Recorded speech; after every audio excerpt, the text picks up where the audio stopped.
The Hitchhiker's Guide to the Galaxy by Douglas Adams.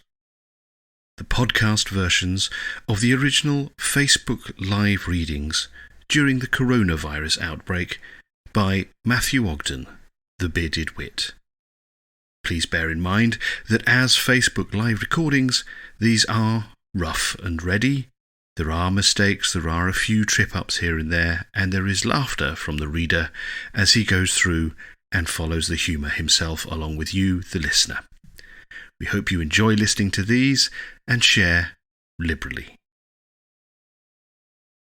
Part 12. A mile or so away through the wood, Arthur Dent was too busily engrossed with what he was doing to hear Ford Prefect approach. What he was doing was rather curious, and this is what it was. On a flat, wide piece of rock, he had scratched out the shape of a large square, subdivided into 169 smaller squares, 13 to a side. Furthermore, he had collected together a pile of smallish, flattish stones and scratched the shape of a letter onto each of them. Sitting morosely around the rock were a couple of the surviving local native men, to whom Arthur Dent was trying to introduce the curious concept embodied in these stones. So far, they had not done well. They had attempted to eat some of them, bury others, and throw the rest of them away. Arthur had finally encouraged one of them to lay a couple of stones on the board he'd scratched out, which was not even as far as he'd imagined he'd get the day before. Along with the rapid deterioration in the morale of these creatures, there seemed to be a corresponding deterioration in their actual intelligence. In an attempt to egg them along, Arthur set out a number of letters on the board himself, and then tried to encourage the natives to add some more themselves. It was not going well. Ford watched quietly from beside a nearby tree.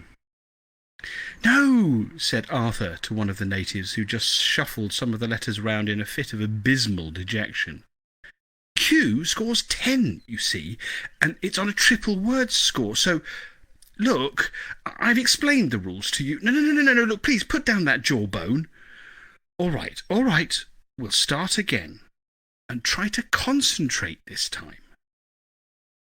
Ford leaned his elbow against the tree and his hand against his head. "What are you doing, Arthur?" he asked quietly. Arthur looked up with a start. He suddenly had a feeling that all this might look slightly foolish. All he knew was that it had worked like a dream on him when he was a child. But things were different then. Or rather, would be different. "I'm trying to teach the cavemen to play Scrabble," he said. "They're not cavemen," said Ford. "They look like cavemen." Ford let it pass. "I see," he said. "It's uphill work," said Arthur wearily. "The only word they know is grunt, and they can't spell it." He sighed and sat back. "What's that supposed to achieve?" asked Ford. "We've got to encourage them to evolve, to develop," Arthur burst out angrily. He hoped that the weary sigh and then the anger might do something to counteract the overriding feeling of foolishness from which he was currently suffering. It didn't. He jumped to his feet. "Can you imagine what a world would be like descended from those cretins we arrived with?" he said. "Imagine?" said Ford, raising his eyebrows. "We don't have to imagine. We've seen it." "But," Arthur waved his arms about hopelessly. "We've seen it," said Ford. "There's no escape." Arthur kicked at a stone. "Did you tell them what we discovered?" he asked. "Hmm?" said Ford, not really concentrating. Norway, said Arthur. Slarty Bartfast's signature in the glacier. Did you tell them? What's the point? Said Ford. What would it mean to them? Mean? Said Arthur. Mean? You know perfectly well what it means. It means that this is the planet Earth. It's my home. It's where I was born. Was? Said Ford. All right, will be. Yes, in 2 million years' time. Tell you what, why don't you go and tell them that? Go and say to them, excuse me, I'd just like to point out that in 2 million years' time, I will be born just a few miles from here. See what they say. They'll chase you up a tree and set fire to it. Arthur absorbed this unhappily. Face it, said Ford. Those Zebes over there are your ancestors, not these poor creatures here. He went over to where the ape-men creatures were rummaging listlessly with the stone letters. He shook his head. Put the Scrabble away, Arthur, he said. It won't save the human race, because this lot aren't going to be the human race. The human race is currently sitting around a rock on the other side of this hill making documentaries about themselves. Arthur winced. There must be something we can do, he said. A terrible sense of desolation thrilled through his body, that he should be here, on the Earth which had lost its future in a horrifying arbitrary catastrophe, and which he now needs... let's try that again, shall we? There must be something we can do, he said. A terrible sense of desolation thrilled through his body that he should be here, on the Earth which had lost its future in a horrifying, arbitrary catastrophe, and which now seemed set to lose its past as well. No, said Ford. There's nothing we can do. This doesn't change the history of the Earth, you see. This is the history of the Earth. Like it or leave it, the Golgafrinchans are the people you are descended from. In 2 million years they get destroyed by the Vogons. History is never altered, you see. It just fits together like a jigsaw. Funny old thing, life, isn't it? He picked up the letter Q and hurled it into a distant privet bush, where it hit a young rabbit. The rabbit hurtled off in terror and didn't stop until it was set upon and eaten by a fox, which choked on one of its bones and died on the bank of a stream, which subsequently washed it away. During the following weeks, Ford Prefect swallowed his pride and struck up a relationship with a girl who'd been a personnel officer on Golgafrinchon. And he was terribly upset when she suddenly passed away as a result of drinking water from a pool that had been polluted by the body of a dead fox. The only moral it is possible to draw from this story is that one should never throw the letter Q into a privet bush. But unfortunately, there are times when it's unavoidable. Like most of the really crucial things in life, this chain of events was completely invisible to Ford Prefect and Arthur Dent. They were looking sadly at one of the natives, morosely pushing the other letters around. Poor bloody caveman, said Arthur. They're not... What? Oh, never mind, said Ford.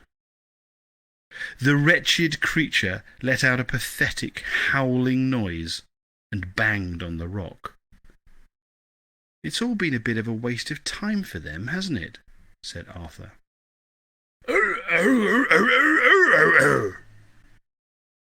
Muttered the native and banged on the rock again. They've been out-evolved by telephone sanitizers. Insisted the native, continuing to bang on the rock. Why does he keep banging on the rock? Said Arthur. I think he probably wants you to Scrabble with him again, said Ford. He's pointing to the letters. Probably spelt again, poor bastard. I keep on telling him there's only one G in The native banged on the rock again. They looked over his shoulder. Their eyes popped. There, amongst the jumble of letters, were 8 that had been laid out in a clear, straight line. They spelt 2 words. The words were these: 42. "Gurgur, gurgur, gurgur," explained the native. He swept the letters angrily away and went and mooched under a nearby tree with his colleague.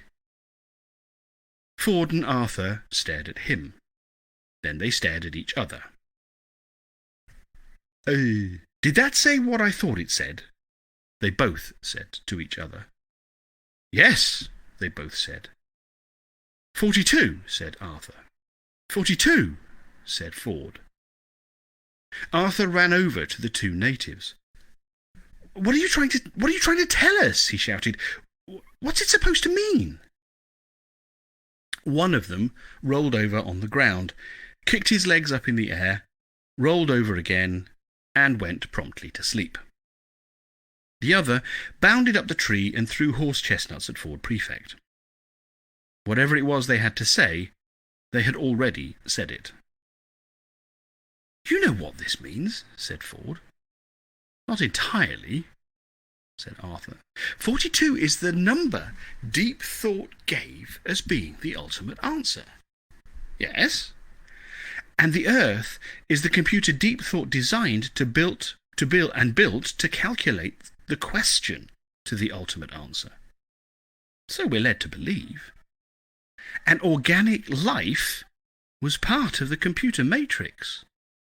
"If you say so." "I do say so. That means that these natives, these ape men, are an integral part of the computer program, and that we and the Golgafrinchans are not. But the cavemen are dying out, and the Golgafrinchans are obviously set to replace them." "Exactly. So do you see what this means?" "What?" "Cock up," said Ford Prefect. Arthur looked around him. "This planet is having a pretty bloody time of it," he said. Ford puzzled for a moment. "Still, something must have come of it," he said at last, "because Marvin said he could see the question printed in your brainwave patterns. But probably the wrong one. Or a distortion of the right one. It might give us a clue, though, if we could find it. I don't see how we can, though." They moped about for a bit.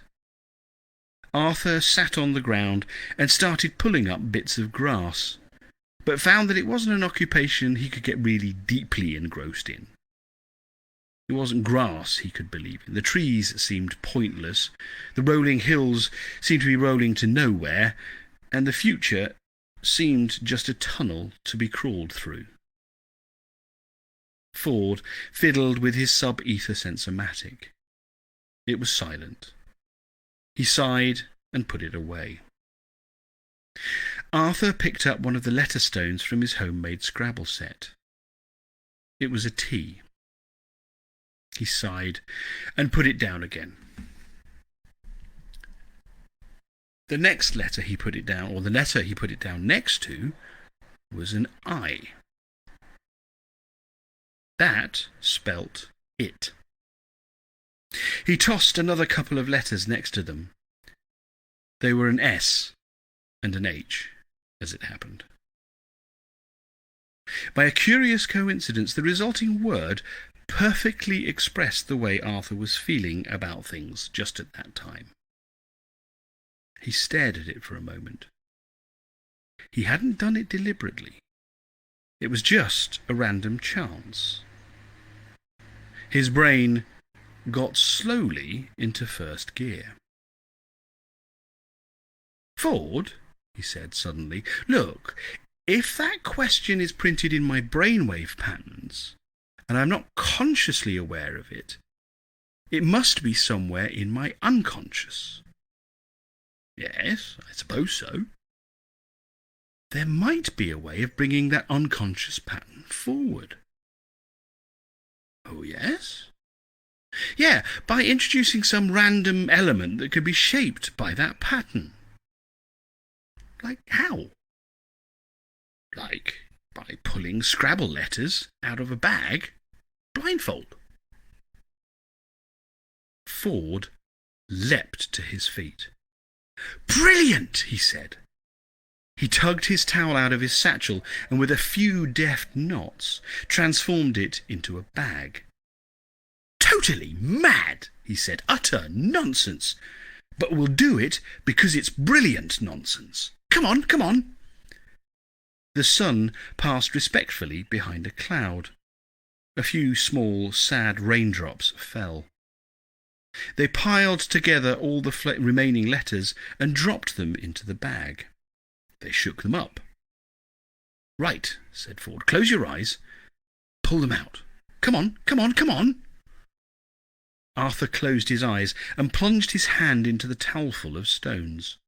He jiggled them about, pulled out 4, and handed them to Ford.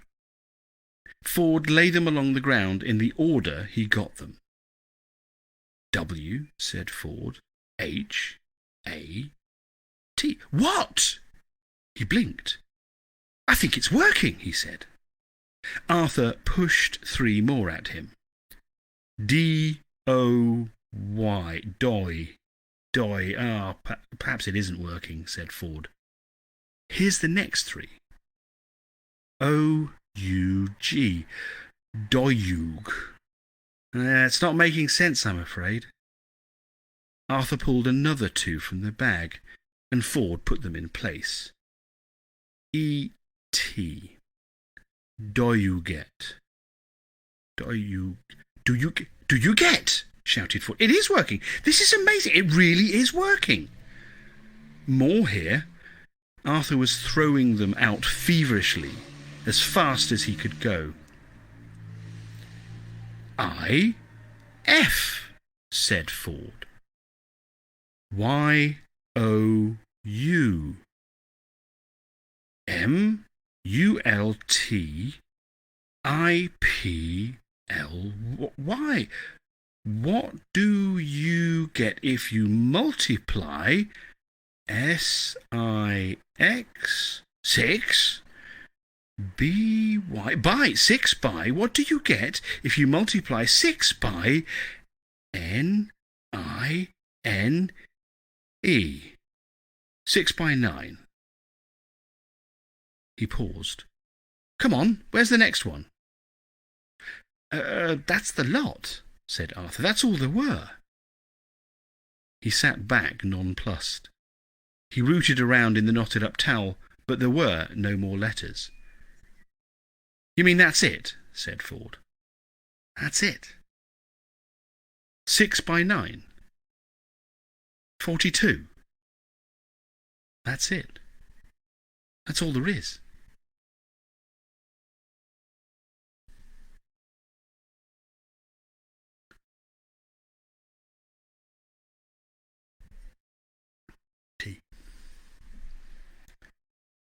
The sun came out and beamed cheerfully at them. A bird sang. A warm breeze wafted through the trees and lifted the heads of the flowers, carrying their scent away through the woods. An insect droned past on its way to do whatever it is that insects do in the late afternoon. The sound of voices lilted through the trees, followed a moment later by 2 girls who stopped in surprise at the sight of Ford Prefect and Arthur Dent apparently lying on the ground in agony, but in fact rocking with noiseless laughter. No, don't go," called Ford Prefect between gasps. We'll be with you in just a moment." "What's the matter?" asked one of the girls. She was the taller and slimmer of the 2. On Golga Frinchen, she had been a junior personnel officer, but hadn't liked it much. Ford pulled himself together. "Excuse me," he said. "Hello. My friend and I were just contemplating the meaning of life. Frivolous exercise." "Oh, it's you," said the girl. You made a bit of a spectacle of yourself this afternoon. You were quite funny to begin with, but you did bang on a bit. Did I? Oh, yes. Yes, what was all that for? Asked the other girl, a shorter, round-faced girl who'd been an art director for a small advertising company on Golgafrinchen. Whatever the privations of this world were, she went to sleep every night, profoundly grateful for the fact that whatever she had to face in the morning, it wouldn't be 100 almost identical photographs of moodily lit tubes of toothpaste. For nothing. Nothing's for anything, said Ford Prefect happily. Come and join us. I'm Ford, and this is Arthur. We were just about to do nothing at all for a while, but that can wait. Oh, hold on a second, as can this.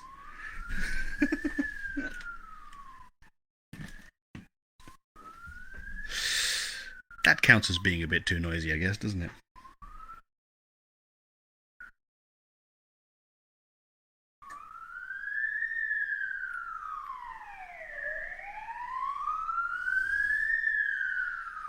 I hope nobody's hurt. I hate the sound of our sirens, actually. Anyway, right. Get that back open so I can breathe. Right, sorry about that. So, where were we?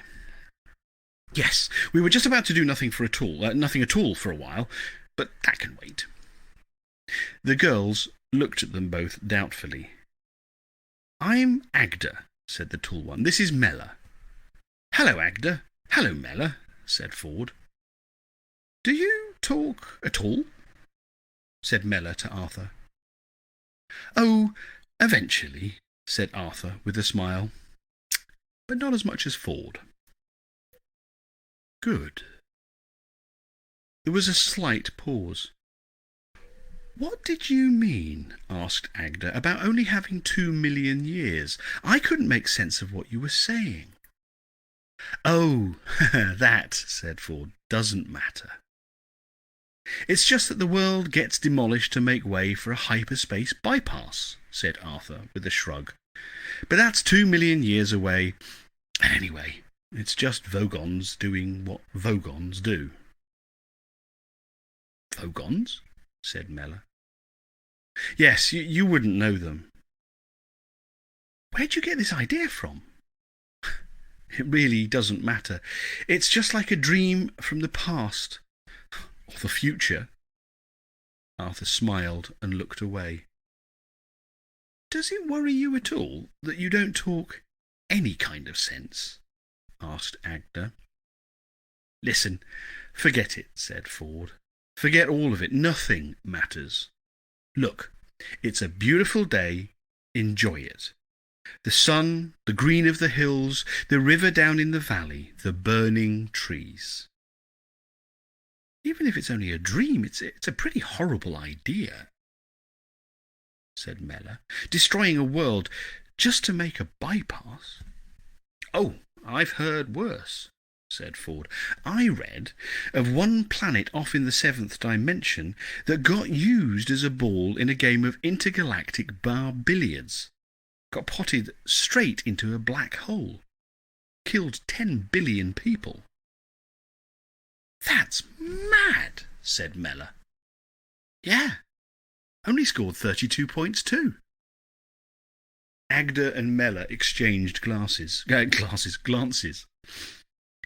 Look, said Agda, there's a party after the committee meeting tonight. You can come along if you'd like. Yeah. OK, said Ford. I'd like to, said Arthur. Many hours later, Arthur and Mella sat and watched the moon rise over the dull red glow of the trees. That story about the world being destroyed, began Mella. In 2 million years? Yes. You say it as if you really think that it's true. Yes, I think it is. I think I was there. She shook her head in puzzlement. You're very strange, she said. No, I'm very ordinary, said Arthur. But some very strange things have happened to me. You could say I'm more differed from than differing. In that other world, the other world your friend talked about, the one that got pushed into a black hole. Ah, that I don't know about. It sounds like something from the book. What book? Arthur paused. The Hitchhiker's Guide to the Galaxy, he said at last. What's that? Oh, just something I threw into the river this evening. I don't think I'll be wanting it any more, said Arthur Dent.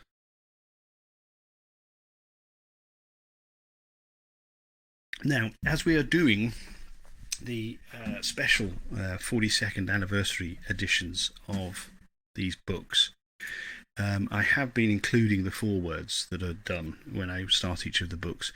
The first one was with the late lamented Terry Jones, who passed away, I think it was last year, possibly earlier this year. And then this one is by Simon Brett. This is the foreword to Life, the Universe and Everything.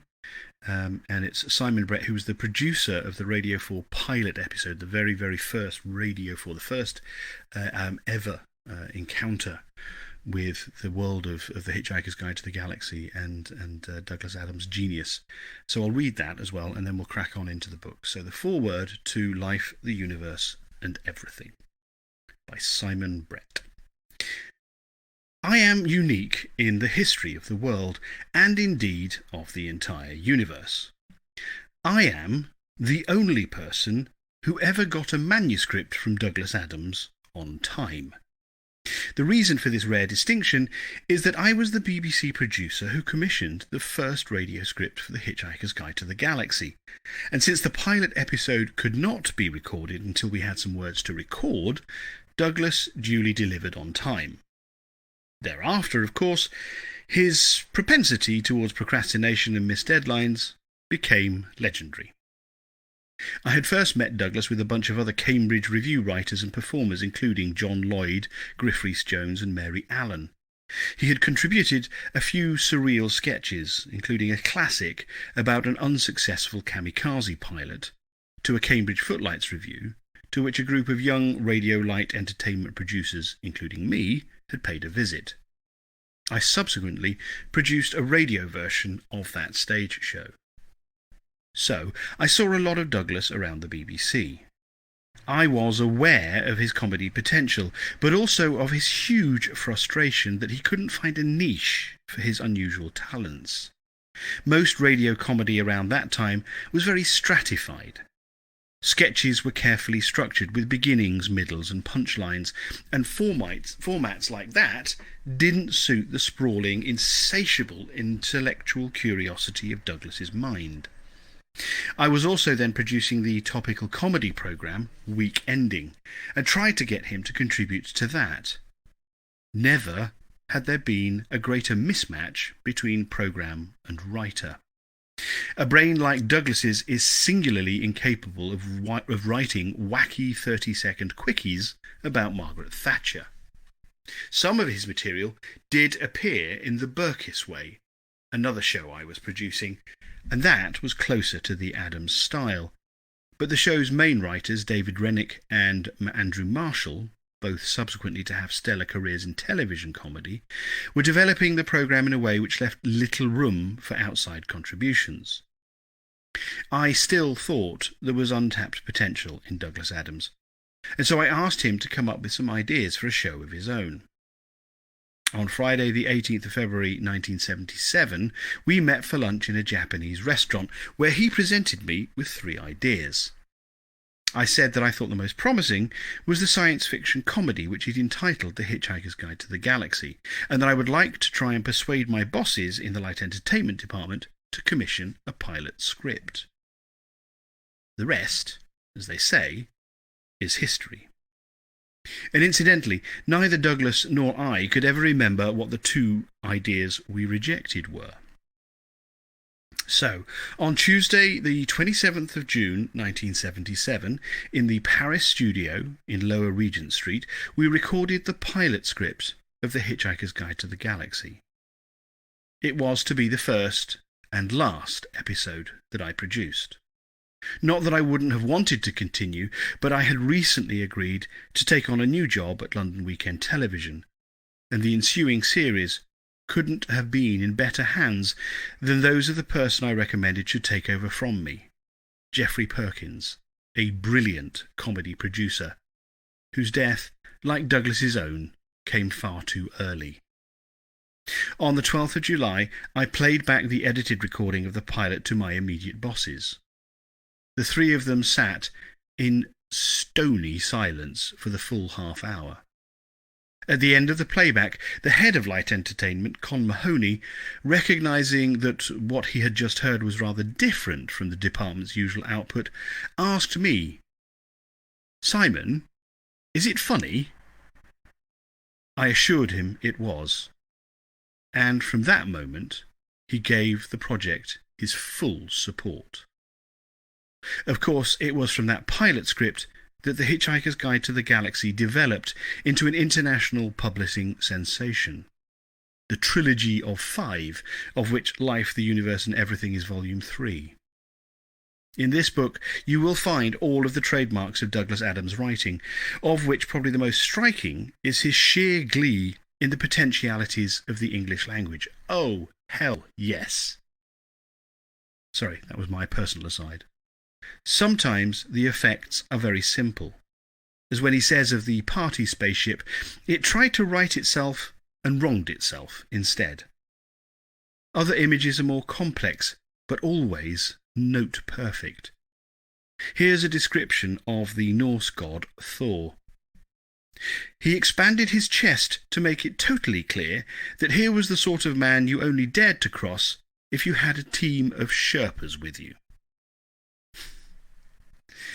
Then there are the words Douglas makes up. In a characteristic scene where a mattress engages in a conversation with Marvin the paranoid android, we encounter flolopped, globbered, and volued, none of which would have been out of place in Lewis Carroll's Jabberwocky. I think Douglas's was the most original mind I've ever encountered. He had a unique ability to make connections between disparate ideas. In the world of Hitchhiker, it appears quite logical that a drinks party should hurtle endlessly through space, or that a new mathematical system should be based on people's behaviour in restaurants. Life, the Universe and Everything is the book in which Douglas gets closest to actually having a plot. But as he would readily admit, he wasn't really good at plots. And it isn't a very good plot. That couldn't matter less, though. You don't read Douglas Adams for his plots any more than you read Raymond Chandler for his. You read both authors for their language and the imaginative world that they create. So, enjoy this book. The writing process for Douglas was an agonizingly slow one, but the results were always worth waiting for. And Life, the Universe, and Everything has another rare distinction. It's one of the very few books featuring cricket ever to have been a success in the United States of America. Simon Brett, producer of the Radio 4 pilot episode of The Hitchhiker's Guide to the Galaxy. Thank goodness he produced it, and thank goodness he said it was funny. Right. Life, the Universe, and Everything. The regular early morning yell of horror was the sound of Arthur Dent waking up and suddenly remembering where he was. It wasn't just that the cave was cold. It wasn't just that it was damp and smelly. It was the fact that the cave was in the middle of Islington, and there wasn't a bus due for 2 million years. Time is the worst place, so to speak, to get lost in, as Arthur Dent could testify, having been lost in both time and space a good deal. At least, being lost in space kept you busy. He was stranded in prehistoric Earth as the result of a complex sequence of events which had involved him being alternately blown up and insulted in more bizarre regions of the galaxy than he had ever dreamed existed. And though life had now turned very, very, very quiet, he was still feeling jumpy. He hadn't been blown up now for 5 years. Since he had hardly seen anyone since he and Ford Prefect had parted company 4 years previously, he hadn't been insulted in all that time either. Except just once. It had happened on a spring evening about 2 years previously. He was returning to his cave just a little after dusk when he became aware of lights flashing eerily through the clouds. He turned and stared, with hope suddenly clambering through his heart. Rescue! Escape! The castaway's impossible dream! A ship! As he watched, he stared in wonder and excitement as a long silver ship descended through the warm evening air, quietly, without fuss, its long legs unlocking in a smooth ballet of technology. It alighted gently on the ground, and what little hum it had generated died away, as if lulled by the evening calm. A ramp extended itself. Light streamed out. A tall figure appeared silhouetted in the hatchway. It walked down the ramp and stood in front of Arthur. "You're a jerk, Dent," it said simply. It was an alien, very alien. It had a peculiar alien tallness, a peculiar alien flattened head, peculiar slitty alien eyes, extravagantly draped golden robes with a peculiarly alien collar design, and pale grey-green alien skin, which had about it that lustrous sheen for which most grey-green faces can only acquire with plenty of exercise and very expensive soap. Arthur boggled at it. It gazed levelly at him. Arthur's first sensations of hope and trepidation had instantly been overwhelmed by astonishment, and all sorts of thoughts were battling for the use of his vocal cords at this precise moment. "Huh?" he said.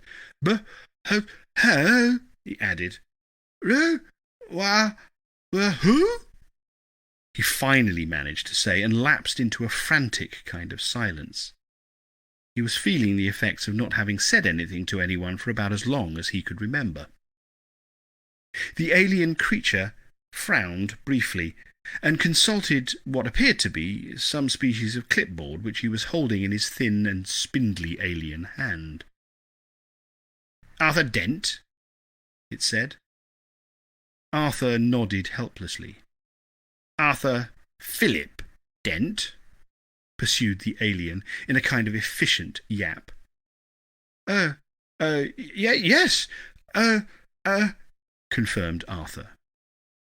"You're a jerk," repeated the alien. "A complete arsehole." The creature nodded to itself, made a peculiar alien tick on its clipboard, and turned briskly back towards its ship. Said Arthur desperately. "Don't give me that," snapped the alien. It marched up the ramp, through the hatchway, and disappeared into its ship. The ship sealed itself.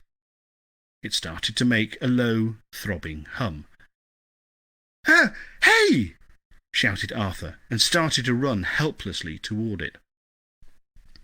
Wait a minute," he called. What is this? What? Wait a minute!" The ship rose, as if shedding its weight like a cloak to the ground. It hovered briefly. It swept strangely up into the evening sky. It passed up through the clouds, illuminating them briefly, and then was gone, leaving Arthur alone in an immensity of land, dancing a helplessly tiny little dance. "What?" he screamed. "What? Wait, what? Hey, come back in here and say that!" He jumped and danced until his legs trembled and shouted until his lungs rasped. There was no answer from anyone. There was no one to hear him or to speak to him. The alien ship was already thundering towards the upper reaches of the atmosphere, on its way out into the appalling void which separates the very few things there are in the universe from each other.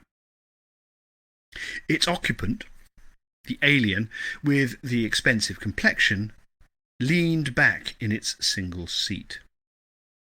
His name was Wowbagger the Infinitely Prolonged.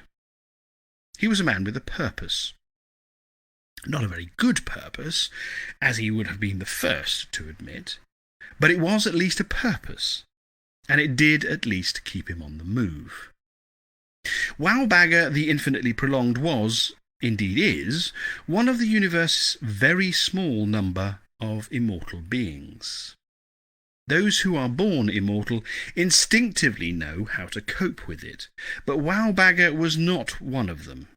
Indeed, he had come to hate them, the load of serene bastards. He had had his immortality inadvertently thrust upon him by an unfortunate accident with an irrational particle accelerator, a liquid lunch, and a pair of rubber bands. The precise details of the accident are not important because no one has ever managed to duplicate the exact circumstances under which it happened, and many people have ended up looking very silly, or dead, or both, trying. Wowbagger closed his eyes in a grim and weary expression, put some light jazz onto the ship's stereo, and reflected that he could have made it if it hadn't been for Sunday afternoons. He really could have done. To begin with, it was fun. He had a ball, living dangerously, taking risks, cleaning up on high-yield long-term investments, and just generally outliving the hell out of everybody.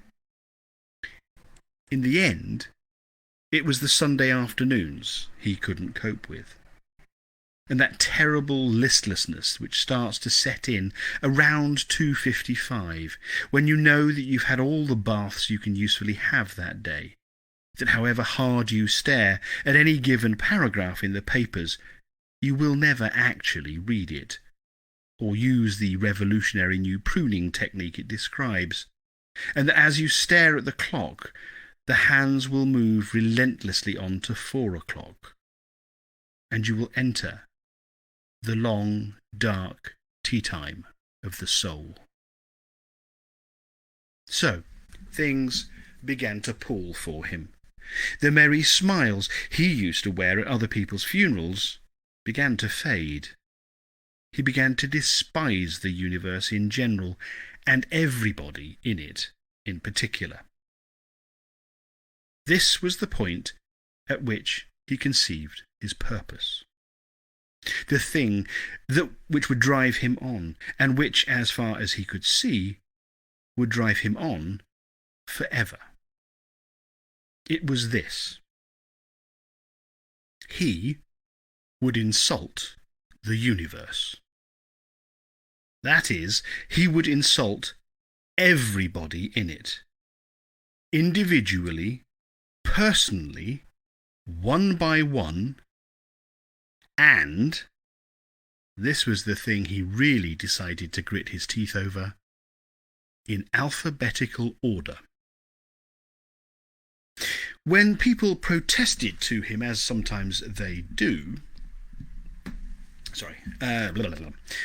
when people protested to him, as sometimes they had done, that the plan was not merely misguided but actually impossible because of the number of people being the number of people being born and dying all the time, he would merely fix them with a steely look and say, "A man can dream, can't he?" And so he had started out. He equipped a spaceship that was built to last with a computer capable of handling all the data processing involved in keeping track of the entire population of the known universe and working out the horrifically complicated routes involved. His ship fled through the inner orbits of the solar system, preparing to slingshot around the sun and fling itself out into interstellar space. "Computer," he said. "Here," yipped the computer. "Where next?" "Computing that." Wowbagger gazed for a moment at the fantastic jewellery of the night, the billions of tiny diamond worlds that dusted the infinite darkness with light.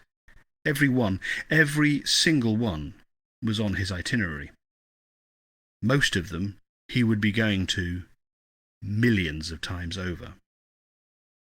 He imagined for a moment his itinerary connecting up all the dots in the sky like a child's numbered dots puzzle. He hoped that from some vantage point in the universe it might be seen to spell a very, very, very, very, very rude word. The computer beeped tunelessly to indicate that it had finished its calculations. "Foalfanger," it beeped. Fourth world of the Foalfanger system," it continued, and it beeped again. "Estimated journey time, 3 weeks." It continued further, and beeped again. "There to meet with a small slug," it beeped, "of the genus Ipendudunu. I believe," it added, after a slight pause during which it beeped, "that you decided to call it a brainless prat." Wowbagger grunted. He watched the majesty of creation outside his window for a moment or two. "I think I'll take a nap," he said, and then added, "What network areas are we going to be passing through in the next few hours?" The computer beeped. "Cosmovid, ThinkPix, and Home Brainbox," it said, and beeped. "Any movies I haven't seen 30,000 times already?" "No."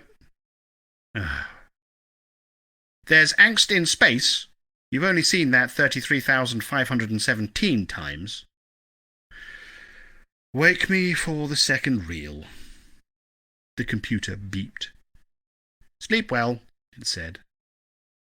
The ship fled on through the night. Meanwhile, on Earth, it began to pour with rain, and Arthur Dent sat in his cave and had one of the most truly rotten evenings of his entire life, thinking of things that he could have said to the alien, and swatting flies, who also had a rotten evening. The next day he made himself a pouch out of rabbit skin, because he thought it would be useful to keep things in.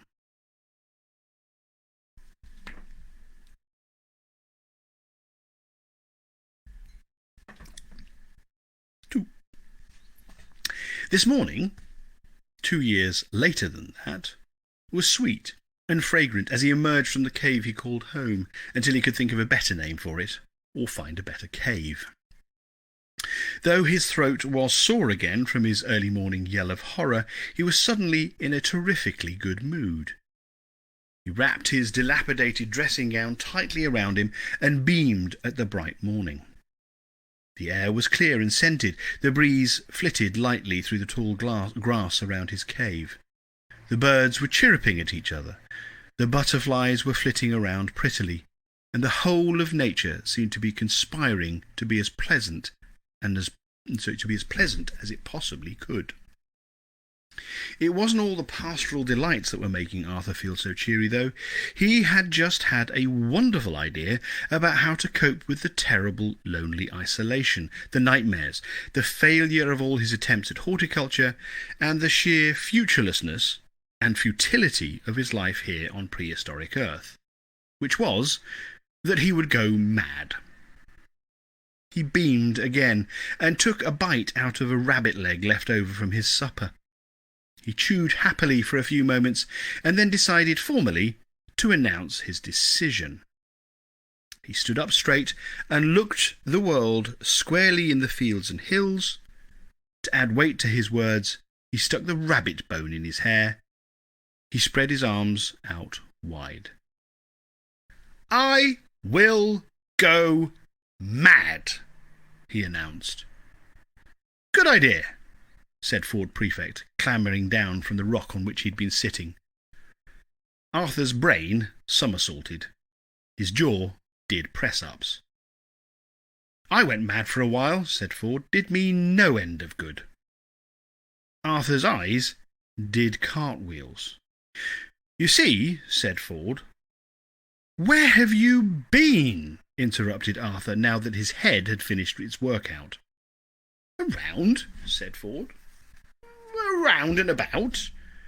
He grinned in what he accurately judged to be an infuriating manner. "I just took my mind off the hook for a bit. I reckoned that if the world wanted me badly enough, it would call me back. It did." He took out his now terribly battered and dilapidated satchel and pulled out of it his sub-ether sensormatic. "At least," he said, "I think it did. This has been playing up a bit." He shook it. "If it was a false alarm, I shall go mad," he said. Again. Arthur shook his head and sat down. He looked up. I thought you must be dead," he said simply. "Well, so did I for a while," said Ford, "and then I decided I was a lemon for a couple of weeks. I kept myself amused all that time by jumping in and out of a gin and tonic." Arthur cleared his throat and then did it again. Where, he said, "where did you find a gin and tonic?" said Ford brightly. "I found a small lake that thought it was a gin and tonic, and I jumped in and out of that. At least, I think it thought it was a gin and tonic. I may," he added with a grin which would have sent sane men scampering into trees, "have been imagining it all." He waited for a reaction from Arthur, but Arthur knew better than that. "Carry on," he said evenly. "The point is, you see," said Ford, "that there is no point in driving yourself mad trying to stop yourself going mad. You might as well just give in and save your sanity for later." "And this is you sane again, is it?" said Arthur. "I merely ask for information." "I went to Africa," said Ford. "Yes? Yes. What was that like?" "And this is your cave, is it?" said Ford. Yes," said Arthur. He felt very strange. After nearly 4 years of total isolation, he was so pleased and relieved to see Ford that he could almost cry. Ford was, on the other hand, an almost immediately annoying person. "Very nice," said Ford in reference to Arthur's cave. "You must hate it." Arthur didn't bother to reply. "Africa was very interesting," said Ford. "I behaved very oddly there." He gazed thoughtfully into the distance. "I took up being cruel to animals," he said airily, "but only," he added, "as a hobby." "Oh, yes," said Arthur warily. "Yes," said Ford assuringly. I won't disturb you with the details because they would—" "What?" "Disturb you. But you may be interested to know that I am single-handedly responsible for the evolved shape of the animal you came to know in later centuries as a giraffe. And I tried to learn to fly. Do you believe me?" "Tell me," said Arthur.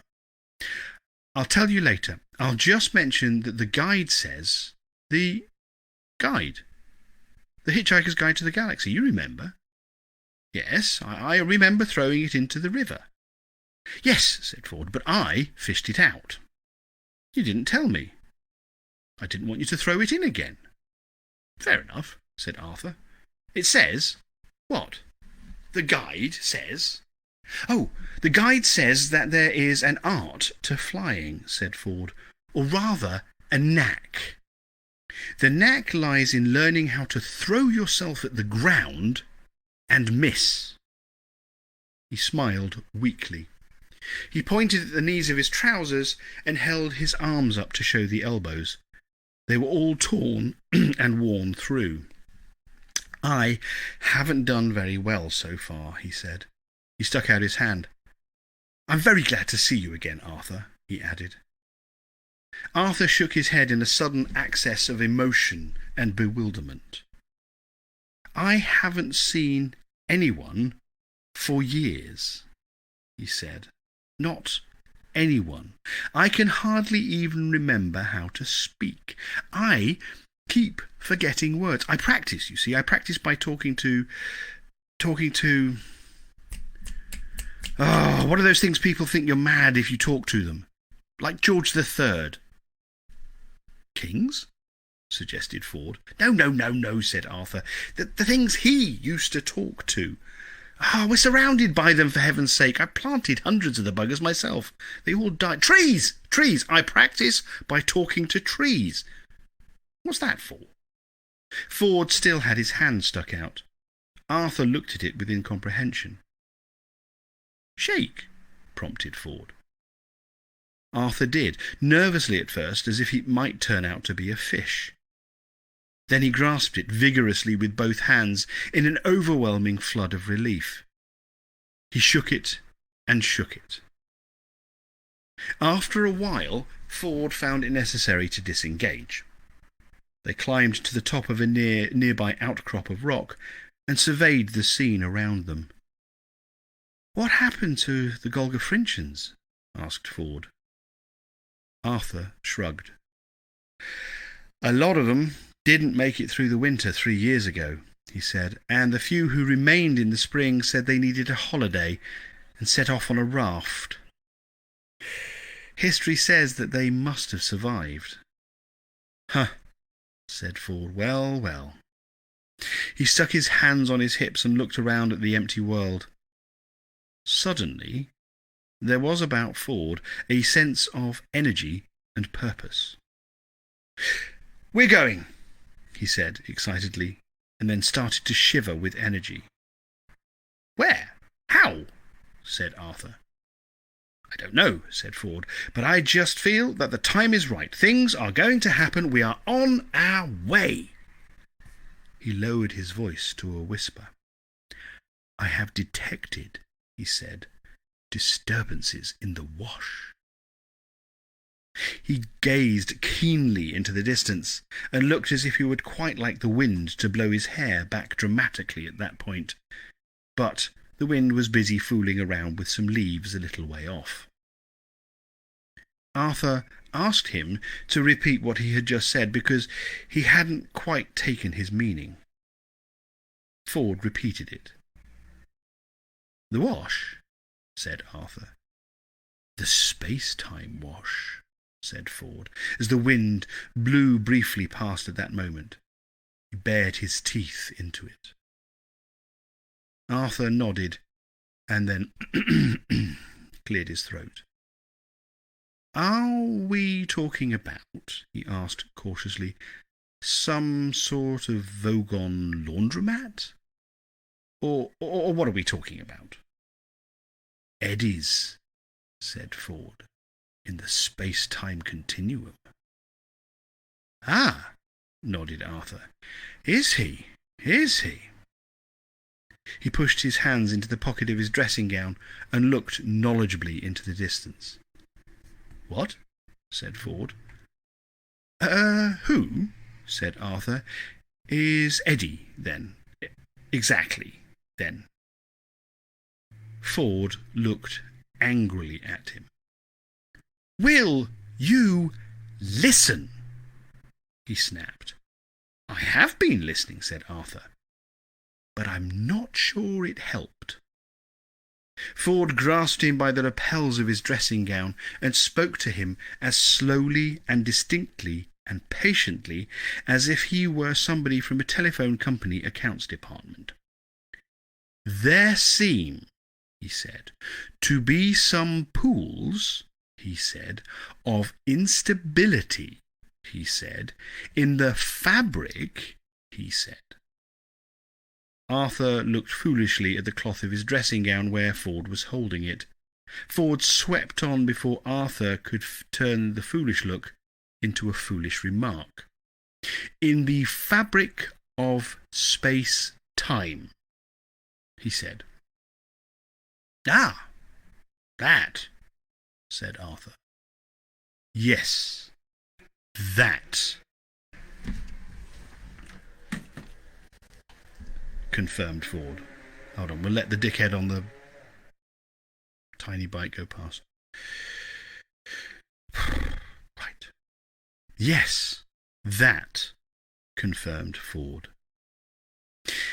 They stood there alone on a hill, on prehistoric Earth, and stared each other resolutely in the face.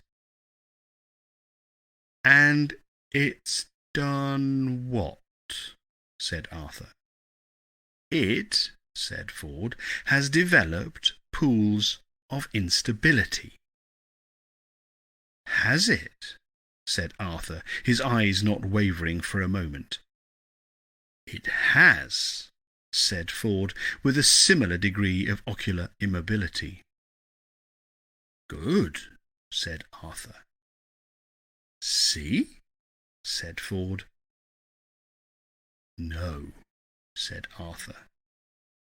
There was a quiet pause. "The difficulty with this conversation," said Arthur, after a short, sort of pondering look had crawled slowly across his face like a mountaineer negotiating a tricky outcrop, "is that it's very different from most of the ones I've had of late, which, as I explained, have mostly been with trees. They weren't like this, except perhaps one of the ones I've had with elms, which sometimes get a bit bogged down." "Arthur," said Ford. "Hello, yes," said Arthur. "Just believe everything I tell you, and it will all be very, very simple." "Ah, well, I'm not sure I believe that." They sat down and composed their thoughts. Ford got out his sub-ether sensormatic. It was making vague humming noises, and a tiny light on it was flickering faintly. "Flat battery?" said Arthur. "No," said Ford. "There is a moving disturbance in the fabric of space-time, an eddy, a pool of instability, and it's somewhere in our vicinity." "Where?" Ford moved the device in a slow, lightly bobbing semicircle. Suddenly, the light flashed. "There," said Ford, shooting out his arm. "There, behind that sofa." Arthur looked. Much to his surprise, there was a velvet paisley-covered Chesterfield sofa in the field in front of them. He boggled intelligently at it. Shrewd questions sprang into his mind. "Why," he said, "is there a sofa in that field?" "I told you," shouted Ford, leaping to his feet. "Eddies in the space-time continuum." "And this is his sofa, is it?" asked Arthur, struggling to his feet, and, he hoped, though not very optimistically, to his senses. "Arthur!" shouted Ford at him. "That sofa is there because of the space-time instability I've been trying to get your terminally softened brain to get to grips with. It's been washed up out of the continuum. It's space-time jetsam. It doesn't matter what it is, we've got to catch it. It's our only way out of here." He scrambled rapidly down the rocky outcrop and made off across the field. "Catch it?" muttered Arthur, and then frowned in bemusement as he saw that the Chesterfield was lazily bobbing and wafting away across the grass. With a whoop of utterly unexpected delight, he leapt down the rock and plunged off in hectic pursuit of Ford Prefect and the irrational piece of furniture. They careered wildly through the grass, leaping, laughing, and shouting instructions to each other to head the thing off this way or that way. The sun shone dreamily on the swaying grass. Tiny field animals scattered crazily in their wake. Arthur felt happy. He was terribly pleased that the day was, for once, working out so much according to plan. Only 20 minutes ago, he had decided he would go mad. And now, here he was, already chasing a sofa across the fields of prehistoric Earth. The sofa bobbed this way and that, and seemed simultaneously to be as solid as the trees it drifted past, and as hazy as a billowing dream as it floated like a ghost through others. Ford and Arthur pounded chaotically after it, but it dodged and weaved as if following its own complex mathematical topography, which it was. Still they pursued, still it danced and spun, and suddenly turned and dipped as if crossing the lip of a catastrophe graph, and they were practically on top of it. With a heave and a shout, they leapt on it. The sun winked out.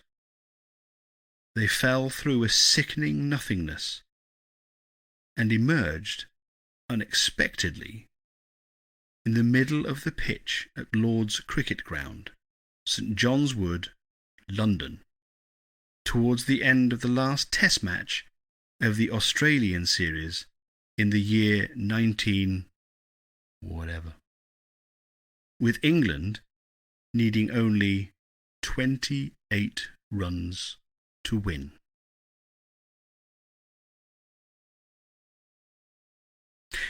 And there we will leave it for tonight. Thank you very much, as always, for your company, lovely people. We will have the next episode on Sunday next weekend. I hope to see you then for that. Yeah, thanks very much for this evening. I have asked, there's a poll, I don't know if anyone saw it, but perhaps in the comments, if you are interested in having maybe a second episode a week, then let me know. We'll do that. If not, we'll just keep to the current weekly procedure. And I'd be interested to have your thoughts on whether we should continue during the summer holidays as well. We've got a lot of space, a lot of time to get through, a lot of content to get through. We are in book 3 of 5, so that's pretty good.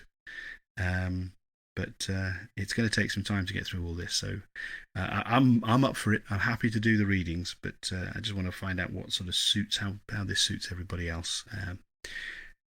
But as I say, in the coming days, I will be releasing, this is episode 12 that I've done so far. I will be releasing there are 5 currently on the podcast versions on Apple and Spotify and other podcast distributors.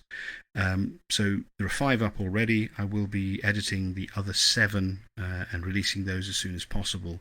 And then the aim will be, going forwards, to have the podcast version published within a couple of days of the live version as well. So we're doing it concurrently, so everyone can catch up on the podcast or on Facebook. But thank you very much for your time, everybody. Have a super rest of the Whitsun of the Pincer holiday, and I'll see you next Sunday. Take care of yourselves, guys. Thanks very much indeed.